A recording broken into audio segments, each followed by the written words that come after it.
Good morning everyone, welcome back to आपकी class coaching centre. तो history के हम लोग पिछले अध्याय में देखे थे कि पूरे हड़प्पा सभ्यता, मोहनजोदड़ो की सभ्यता, चंदोदड़ो की सभ्यता, बाकी बात के जितने भी सभ्यता था वहाँ के ख़त्म कर चुके थे। जो आपके टॉपिक चैप्टर 1 में हड़प्पा सभ्यता में दिए गए थे वो सारे चीज़ आपके ख़त्म कर चुके हैं।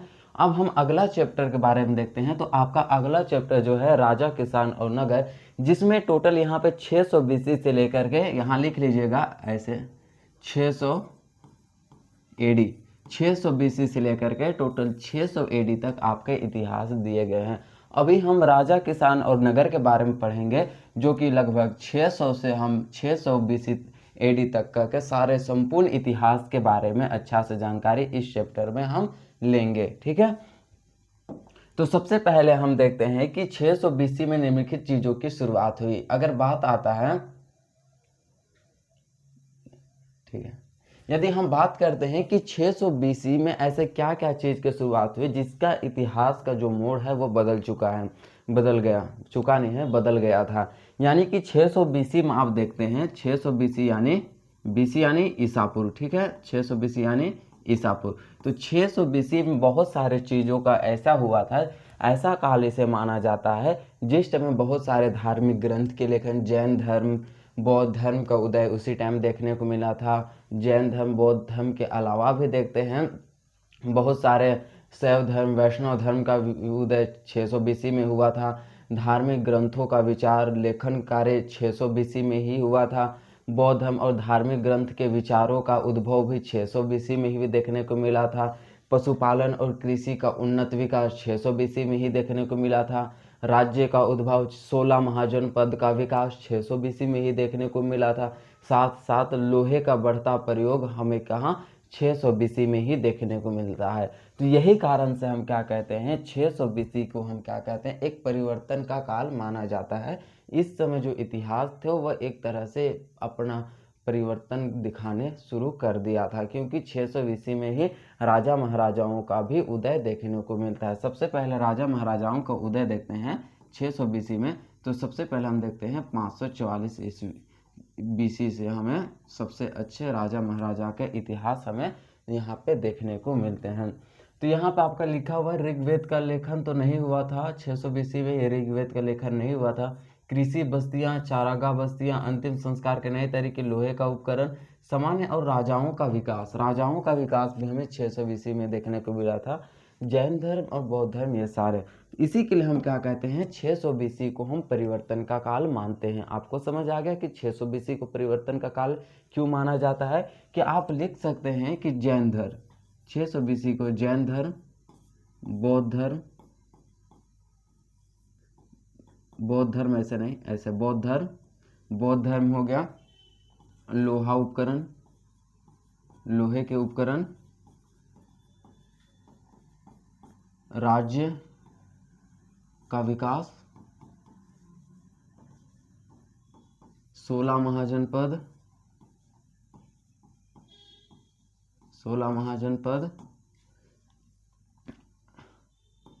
पॉइंट भी दे रहे हैं, ठीक है।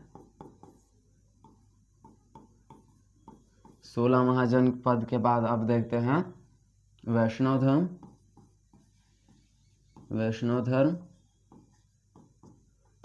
धर्म के साथ साथ हम देखते हैं क्या, तो हाँ, इतना आपको काफ़ी है। तो यही सब हमें क्या उदय, हमें इन सभी का विकास 600 BC में ही देखने को मिला था, 600 BC में ही देखने को मिला था। और 600 AD तक इन सभी का, ये सभी समाप्त हो चुके थे, इन सभी का पतन हो चुका था 600 ईस्वी तक, 600 ईसापुर से लेकर के 600 ईस्वी तक ये सारे चीज़ का उदय, इन्हीं सभी के बारे में अभी इस चैप्टर में बहुत ही अच्छा और विस्तार से समझेंगे। तो सबसे हम पहले समझते हैं कि प्रिंसेप ऑफ पियदसी। तो पियदसी किसके लिए प्रयोग किया हुआ था? तो ये पियदसी जो है ये अशोक के लिए प्रयोग किया गया था, ठीक है। तो प्रिंसेप कौन है? जेम्स प्रिंसेप, इसका पूरा नाम क्या है? James Prinsep. तो जेम्स प्रिंसेप जो थे वह ब्रिटिश ईस्ट इंडिया कंपनी के अधिकारी थे। ब्रिटिश यानी BEC लिख दे रहे हैं, ब्रिटिश ईस्ट इंडिया कंपनी के अधिकारी हुआ करते थे। इन्होंने 1838 ईस्वी में अशोक के द्वारा लिखे गए ब्राह्मी और खरोष्टी लिपि को खोज निकाला।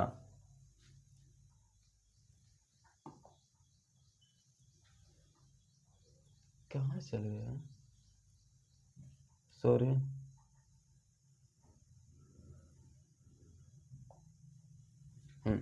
तो क्या हुआ कि 600, अभी फिर से चालू करते हैं। तो प्रियदर्शी का अर्थ क्या होता है, अशोक, अशोक होता है। ठीक है, प्रियदर्शी का अर्थ क्या होता है, प्रियदर्शी किन के लिए प्रयोग किया गया है, अशोक के लिए प्रयोग किया गया है।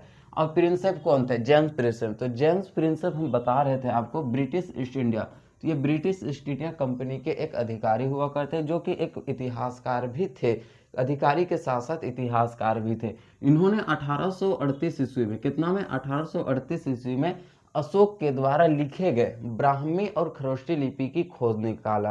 कि उन्होंने जब उन्हें ब्राह्मी और खरोष्टी लिपि को खोजा तो अशोक के अभिलेखों को पढ़ने में सरलता हुई। अशोक के द्वारा जो चलाए गए जो सिक्का थे, उनके द्वारा लिखवाए गए जो अभिलेख थे, उन्हें पढ़ने में बहुत ही सुलभ हुए। तो एक तरह से उसी समय इतिहास को एक नया मोड़ भी मिल गया, एक नई दिशा भी मिल गया। क्योंकि हमारा भारत का जो इतिहास है वह सिक्के और अभिलेखों पर निर्भर करता है। यदि हमें सिक्के और अभिलेख समझ आते हैं तो हमारे भारतीय इतिहास को हम अच्छी तरह से समझ पाते हैं। लेकिन हम अभिलेख में लिखे गए जो लिपि थे, सिक्कों में जो मिले जो लिपि थे, उन्हें हम अच्छे से नहीं समझ पा रहे थे। क्यों? क्योंकि इसे समझना बहुत ही कठिन था। लेकिन ये अधिकारी थे जेम्स प्रिंसेप, बहुत ही अच्छे व्यक्ति थे, ब्रिटिश ईस्ट इंडिया कंपनी के व्यक्ति थे। उन्होंने भारत की खोज करते करते अशोक के खरोष्टी और ब्राह्मणी लिपि, यह है ब्राह्मी और खरोष्टी लिपि, तो ब्राह्मी और खरोष्टी लिपि का उन्होंने खोज निकाला, उसका अर्थ निकाला। खोजना तो पहले ही हो चुका था, लेकिन उसका अर्थ निकालने का काम कौन के, जेम्स प्रिंसेप, जिससे कि भारत के इतिहास को एक नई दिशा या तो नई मोड़ मिले। ठीक है, ब्राह्मी लिपि का खोज निकाला तो कौन थे, यही थे, जेम्स प्रिंसेप थे। और जेम्स प्रिंसेप ने ही बताया कि मनोहर मुखाकृति, मनोहर मुखाकृति यानी कि एकदम सुंदर चेहरे वाला राजा का नाम किसके लिए प्रयोग किया गया है, तो वो अशोक के लिए ही प्रयोग किया गया था। ये मनोहर मुखाकृति अभिलेख में लिखा गया था, जिसका अर्थ उन्होंने बताया कि मनोहर मुखाकृति अशोक के लिए प्रयोग किया गया था। और अशोक एक बहुत ही सुंदर और सुशील राजा हुआ करते थे उस समय के, उसी के लिए लिखा गया था। यही थे उनके जेम्स प्रिंसेप के द्वारा जो लिखी गई जो पुस्तक है उनका, ठीक है, नाम अशोक लिखा हुआ मिला। तो इसी समय क्या हुआ कि एक शासन, उपमहाद्वीप में शासन करने वाले जितने भी राजवंश थे उनके बारे में जानना एक तरह से भारत के लिए बहुत ही अच्छे हो गए। भारत के विद्वान हो चाहे वो यूरोपीय विद्वान हो, उनके लिए एक बहुत ही अच्छे स्रोत मिल गए, अभिलेख में लिखे गए लिपियां और उन सिक्कों में लिखे गए जो उनकी लिपियां थी वो। तो मुख्यतः हम तो 2 लिपि पढ़े, कौन से, अशोक ने 4 लिपियों में अपना अभिलेख लिखाया था।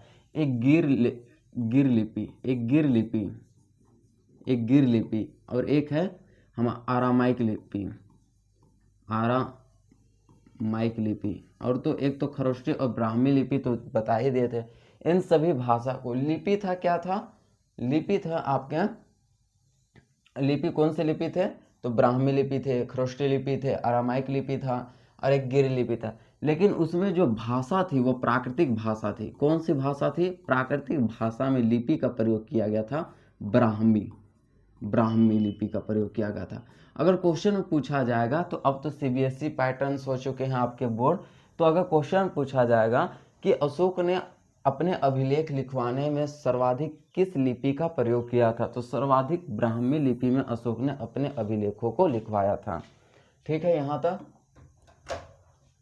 तो हम देखते हैं कि प्रारंभिक राज्य, तो प्रारंभिक राज्य के बारे में हम जानते हैं। तो प्रारंभिक राज्य कब हुआ था, 6ठी शताब्दी, 600 बीसी को ही हम क्या कहते हैं, प्रारंभिक राज्य कहा जाता है, 600 ईसा पूर्व को। 600 ईसा पूर्व को एक महत्वपूर्ण परिवर्तन का काल माना जाता है। और क्यों माना जाता है इसके बारे में हम समझा दिए थे। जैसे प्रारंभिक राज्यों का उदय, नगरों का उदय, लोहा का बढ़ता प्रयोग, सिक्कों का विकास के साथ जोड़ा जाता है। इसी के लिए हम क्या कहते हैं, जैन धर्म, बौद्ध धर्म सहित अन्य विचारधाराओं का विकास, ये सभी को हम समझा दिए हैं। तो इन्हीं कारण से हम क्या कहते हैं, 600 बीसी को हम प्रारंभिक परिवर्तन का काल मानते हैं। जैसे कि 16 महाजनपद का विकास, राज्यों का उल्लेख मिलता है।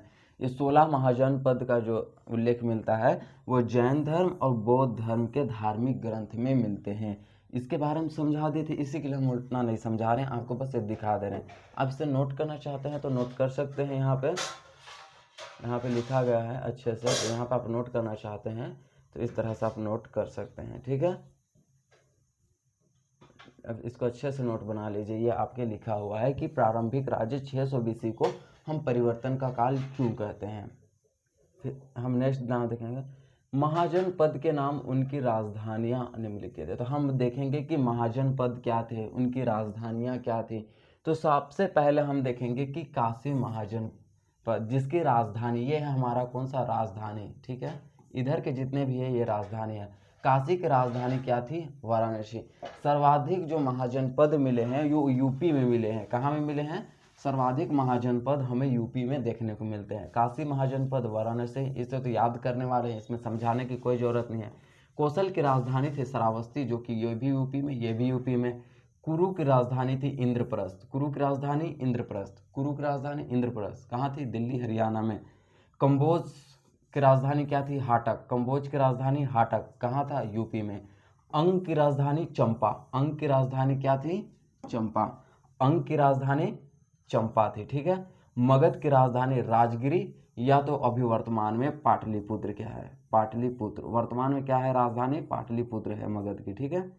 फिर वज्जी की वैशाली, मल का कुवास्ती, ये उतना छेदिक, और मत्स्य का कौशाम्बी उतने पंचाल है, कंपोज, मत्स्य विराटनगर, सूरसेन मथुरा, इतने नहीं। आपको कौन कौन से महाजनपद को आपको याद करना है हम बता दें। सबसे पहला काशी, काशी महाजनपद जिसकी राजधानी वाराणसी थी, वह कहाँ था, यूपी में था। कौशल को आपको याद रखना है, कौशल की राजधानी श्रावस्ती था, वो यूपी में है, ये आपको याद रखना है। कुरु इंद्रप्रस्थ को उतना नहीं, कंबोज को याद रखना है, कंबोज एक बाहर में था, कंबोज जिसकी राजधानी क्या है, हाटक, इसको याद रखना, यूपी में है। अंग, अंग प्रदेश जान रहे हैं कि वहाँ अंगराज कर्ण का एक शासन हुआ करता था, तो इसी के लिए अंग प्रदेश, अंग की राजधानी चंपा, इसको भी आपको याद रखना है, बिहार में थी। मगध की राजधानी, वेरी वेरी इंपॉर्टेंट, क्योंकि मगध की राजधानी हर एक एग्जाम में पूछे ही जाते हैं, जिसकी राजधानी क्या है, राजगिरी, वर्तमान की राजधानी पाटलिपुत्र है। राजगिरी से हो गया राजगीर, राजगिरी से हो गया राजगीर, उसके बाद हो गया पाटलिपुत्र, इसका राजधानी, ठीक है, पाटलिपुत्र याद रखना है। कुछ प्रमुख, मल, मल महाजनपद के आपको याद रखना है, क्या है, कुशावस्ती। एक है वज्जी, वज्जी की राजधानी याद रखना है वैशाली, इसे याद रखना है। छेद वत्स, कौशाम्बी, वत्स की राजधानी रखना है कौशाम्बी। अशोक के एक कौशाम्बी अभिलेख, जो कि उनकी पत्नी कारुवाकी के नाम पर बनाया गया था, आगे पढ़ेंगे। पंचाल का याद रखना है, पंचाल, काम्पिल्य, पंचाल की राजधानी काम्पिल्य, कौन यहाँ पे, यह तो अहिक्षित्र, इस ये कहाँ पे है, यूपी में है, तो इतना याद रखना है। अब हम देखेंगे कि यहाँ पे आप नोट में लिख सकते हैं कि अधिकांश महाजनपद पर राजाओं का शासन हुआ करता था। टोटल 16 महाजनपद थे, जिसमें से हम आपको प्रमुख महाजनपद को टिक कर दिए हैं लिखने के लिए। अब हम समझेंगे कि महाजनपद क्या होते थे। तो महाजनपद एक बहुत बड़ा राज्य हुआ करता था। तो महाजनपद का विकास कैसे हुआ, तो 1000 बीसी की बात है, 1000 बीसी की बात है, सॉरी 100 लिख दे रहे हैं, ठीक है। 1000 बीसी की बात है, कब की बात है, 1000 बीसी की बात है। 1000 बीसी में क्या हुआ था कि लोहे का खोज हुआ था। तो बहुत सारे जो लोग थे वो गांव से बढ़ कर के नगर की ओर बढ़ने लगे। गांव से कहाँ बढ़ने लगे, तो गांवों से होकर के वो नगर जाने लगे, नगर जाने लगे। एक भारी संख्या में लोगों का नगर जाने लगा, और नगर में ही उनका पद पड़ने लगे, पद, नगर में पाँव पड़ने लगे, जिसे हम इंग्लिश में पद कहते हैं। तो नगर में उनका पाँव पड़ गया, इसलिए से हम क्या कहते हैं, महा मतलब बहुत सारे, जन मतलब लोग, पद मतलब पैर। देखिए महा, महा बहुत भारी मात्रा में होता है, जन का अर्थ होता है लोग, और एक होता है पद का अर्थ होता है पैर। तो बहुत सारे लोगों का पैर गांवों में पड़ गया, क्यों, लोहे का उपकरण के खोज के कारण, इसलिए नाम पड़ गया महाजनपद, ठीक है। क्या नाम पड़ गया, महाजनपद। ये फिर से क्या हो गया,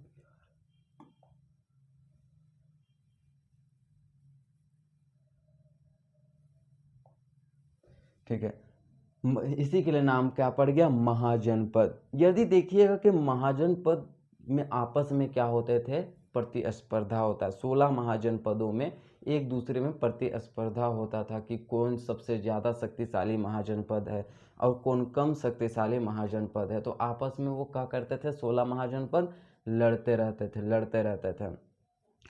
अधिक से अधिकांश महाजनपदों पर किसका शासन होता था, राजा का शासन होता था। उसके बाद उनके उत्तराधिकारियों के छोटे छोटे राज्य में शासन हुआ करते थे। लेकिन कुछ ऐसे महाजनपद थे जिसमें गण और संघ का शासन हुआ करता था। गण और संघ का शासन हुआ करता था।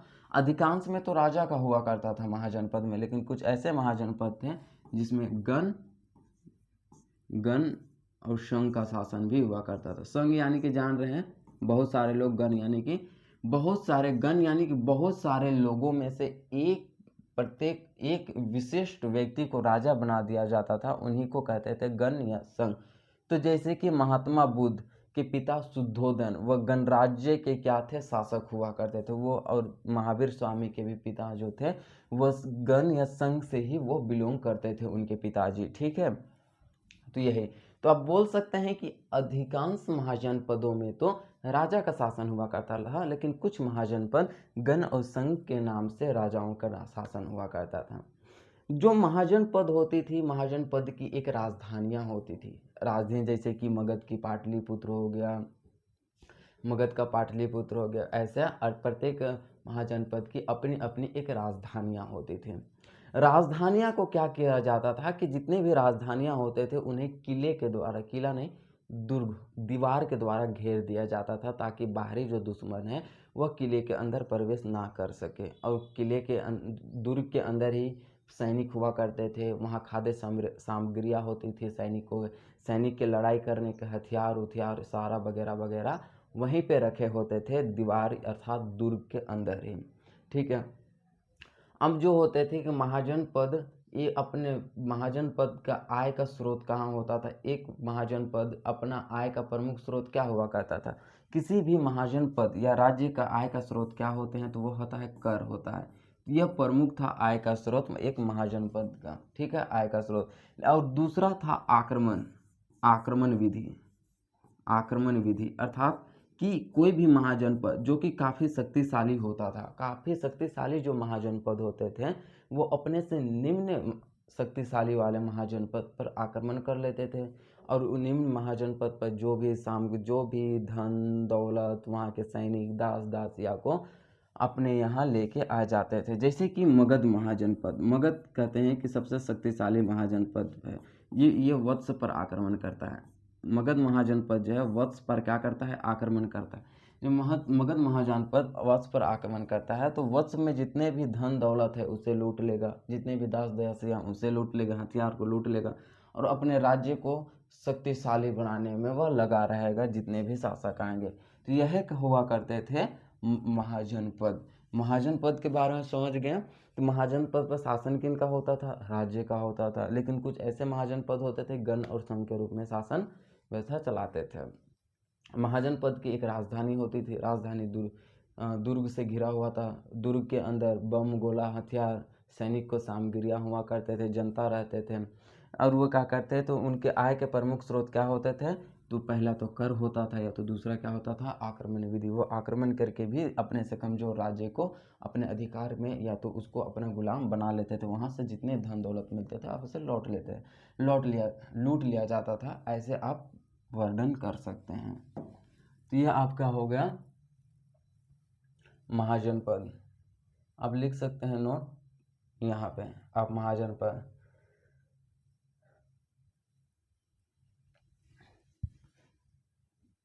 ये पूरा आप देख लिए, तो यह नोट है आपके। अब देखते हैं हम शासकों का काम। शासक का काम क्या होता था। शासक का काम तो एक होता था पहला, किसानों से कर वसूलना, पहला काम।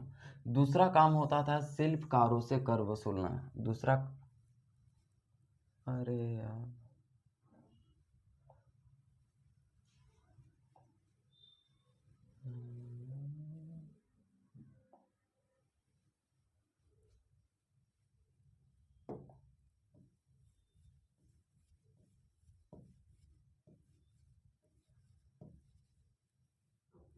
तो हम देखते हैं शासकों का काम क्या होता था। पहला, किसानों से कर वसूलना, दूसरा शिल्पकारों से कर वसूलना, व्यापारियों से कर वसूलना, यानी कि जितने भी थे वो कर वसूलना ही शासक का काम होता था। युद्ध लड़ना, संपत्ति जुटाने के लिए क्या होते थे, जितने भी राजा महाराजा होते थे वह अपने से कमजोर राज्य पर आक्रमण करते थे। ये बता चुके हैं कि विभिन्न शासकों की नीतियाँ होती थी। मगध की पुरानी राजधानी क्या थी, राजगिरी थी, राजगीर, फिर बाद में मगध की राजधानी पाटलिपुत्र हो गए।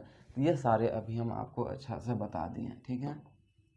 अब देखते हैं मौर्य वंश के बारे में जानकारी प्राप्त करने के स्रोत, ठीक है। तो मौर्य वंश के बारे में हम समझते हैं कि तो मौर्य वंश मगध वंश के चौथा वंश था। मगध में टोटल कितने राजवंशों ने शासन किया, 7 राजवंशों ने शासन किया। 7 राजवंशों में, जिसका ट्रिक क्या है, हसीन मशूक-सा। क्या है, हसीन मशूक-सा। तो ह से हरियंक वंश, स से शिशुनाग वंश, न से नंद वंश, म से मौर्य वंश। इसी को हमको पढ़ना है। हरियंक वंश के प्रथम शासक ये पूछे जाते हैं, कौन है, बिंबिसार। एक मिलेगा आपका बिंदुसार। बिंदुसार ये अशोक के पिता थे, और बिंबिसार जो थे वह मगध के पहले शासक, हरियंक वंश के शासक थे। तो ये इसमें डिफरेंट कर लीजिएगा, ठीक है। तो कौन थे, तो हमको पढ़ना है मौर्य वंश, जो कि मगध का चौथा वंश था, सबसे शक्तिशाली वंश मौर्य वंश। तो मौर्य वंश के हमें जानकारी के स्रोत पढ़ना है। मौर्य वंश के हमें जानकारी के स्रोत पढ़ना है, मौर्य वंश। तो मौर्य वंश के जानकारी के क्या क्या स्रोत हैं, उनके बारे में सबसे पहले हमें देखना है।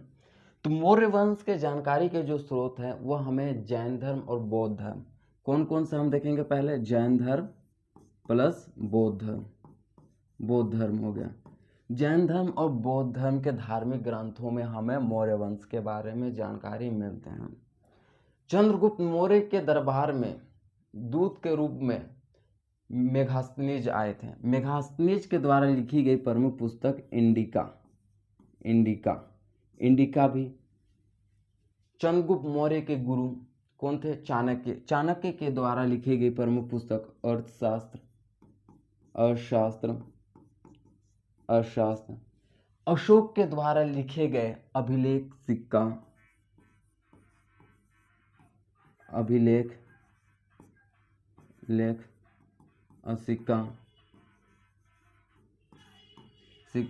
यही सब जो है प्रमुख है मौर्य वंश के जानकारी के प्रमुख स्रोत हैं। यहाँ पे लिखा गया पत्थर और स्तंभों पर अशोक के अभिलेख, जैन बौद्ध धर्म के पौराणिक ग्रंथ, चाणक्य के अर्थशास्त्र, यूनानी राजदूत के द्वारा लिखा गया विवरण, मौर्य वंशकालीन समकालीन रचनाएं, मूर्ति कला, पुरातात्विक प्रमाण में आप लिख सकते हैं अभिलेख और सिक्का को पुरातात्विक प्रमाण में। तो यही है आपके क्या है, यही है आपके मौर्य वंश के जानकारी के प्रमुख स्रोत, ठीक है। कहाँ गए, हाँ, यही है आपके मौर्य वंश के जानकारी के प्रमुख स्रोत। तो मगध विकास शासक मौर्य साम्राज्य के विकास संस्थापक चंद्रगुप्त मौर्य थे। संस्थापक कौन थे, मौर्य वंश के चंद्रगुप्त मौर्य थे, जिन्होंने इसकी स्थापना 321 बीसी में सिकंदर को हराने के बाद किया। संस्थापक के रूप में किसे जाना जाता है, तो चंद्रगुप्त मौर्य। तो मौर्य वंश के संस्थापक कौन थे, चंद्रगुप्त मौर्य। ये बार बार क्वेश्चन पूछा जाता है, मौर्य वंश के संस्थापक कौन थे, कब किया था, 361 बीसी में किया। अफगानिस्तान बलूचिस्तान तक इनका क्या था, शासन विस्तार था। ये सब आपको लिखना है, और मौर्य वंश के प्रमुख जानकारी के जो स्रोत हैं ये आपका लिख देना है अच्छा से। तो अभी हम यहीं तक क्लास को रोकते हैं, फिर नेक्स्ट क्लास में हम देखेंगे अशोक के बारे में। मौर्य वंश में सबसे प्रमुख शासक चंद्रगुप्त मौर्य के बाद आते हैं अशोक। क्योंकि हमने चंद्रगुप्त के बारे में बता दिए कि चंद्रगुप्त के बारे में पिछले क्लास में एक बार और अच्छा से डिटेल से समझेंगे, वही बता दे रहे हैं कि मौर्य वंश की स्थापना चंद्रगुप्त मौर्य 321 बीसी में किए थे। साथ साथ उनके जानकारी की ये जो स्रोत हैं इन्हें आपको याद रखना है, आपको जानना है, क्योंकि इससे क्वेश्चन आपका दिए जाते हैं एग्जाम में। तो फिर हम नेक्स्ट क्लास में फिर मिलते हैं। धन्यवाद, थैंक यू।